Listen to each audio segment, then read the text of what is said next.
nelja naiskonna vahel siis liikluslahtne Tartu Ülikooli Akadeemiline spordiklubi siin siis tiitlikaitsja. Konkurentideks siis Pärnu Kalev, spordiklubi Leksi 44 Audentese spordiklubi. Järgnevad võistkonnad kõik ja praegu läheb väga hästi.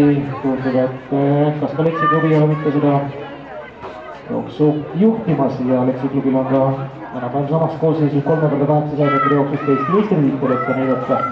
Mariann Smolski on jooksnud nendel avavahetust ja on seda jooksu juhtimas ja alles Audentese spordiklubist Janne Liikerist ja mööda saanud.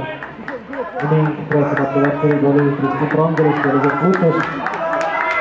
Pärnu Kalevi kõrgejõustiku klubist Mariann Smolski on Leksi klubi liidrina praegu vedamas ja ning annab vahetuse üle teisena Kettin Kivile.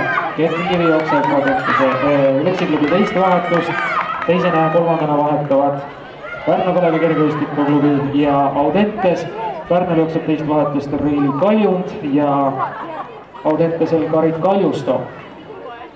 Aga Kettin Kivi ja Leksi klubi on jätkuvalt liidrid. Pärnu Kalev ning Reili Kaljund on teisel kohal, Audentes kolmas, oli vähemalt kolmas, nüüd möödust Audentese klubist ka Tartu Ülikooli Akadeemiline spordiklubi ja Liisi Kala.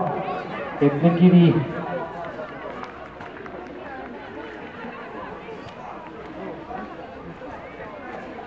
Kettin Kivi on seda edumärvatet suurendanud, kui öelnud, et see nüüd on tagant tõusnud päris tublisti ka Liisi Kala, siis Tartu Ülikooli Akadeemiline spordiklubi teisvahetuse jooksja, kes on siis tõstnud Tartu Ülikooli naiskonna teiseks. Kettin Kivi tuleb ja Leksi klubi tuleb liidrina.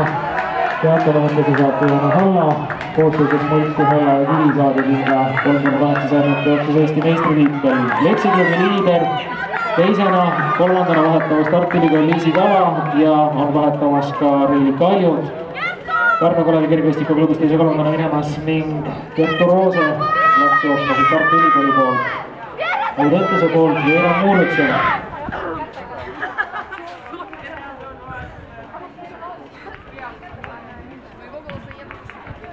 Diana Halla on aga vaatad edumal järgnevates veelgi suurendanud ja on jooksmas siis Kertu Roose nüüd mingist püüab.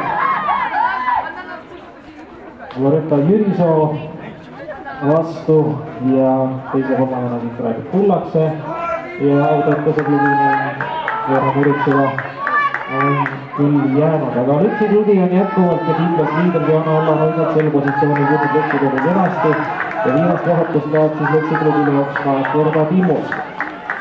Neljanda vahetuse jooksjana, teise kolmandana tulemas siis Tartu Ülikooli Akadeemiline spordiklubi ja Pärnu Kalevi kõrgejõustikuklubi Gerda Timmust saab nüüd teate kulda minevaks viimasesse vahetusse. Teisena vahetab Tartu Ülikooli Akadeemiline spordiklubi ja läheb Andro Mihkelson ja Pärnu Kalevi kõrgejõustikuklubi Laura-Mari Oja.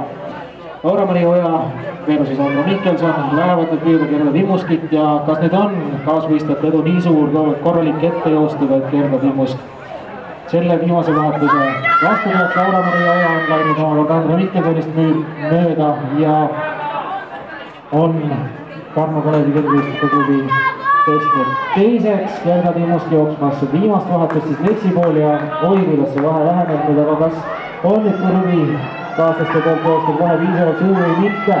Laura-Mari Oja on kahjuks lähenemas nüüd iga sammuga ja on Gerda Timmuskit kinni püüdmas ja Pärnu Kalevi kõrgejõustikuklubile siit nüüd jooksuvõitu ja ka Eesti meistritiitlit toomas. Gerda Timmust on väga vapralt vastu pidanud, aga tagant on lähenemast Andro Mihkelson ja kas nüüd vastu peab Laura-Mari Oja ning Pärnu Kalevi kõrgejõustikuklubi tüdrukud on tulemas siin Eesti meistritiitliga finišisse.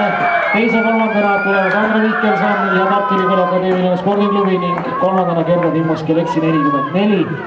Audentese klubi Ankur ja Teina Pruugi jõuab ka õige pea kohe finišisse.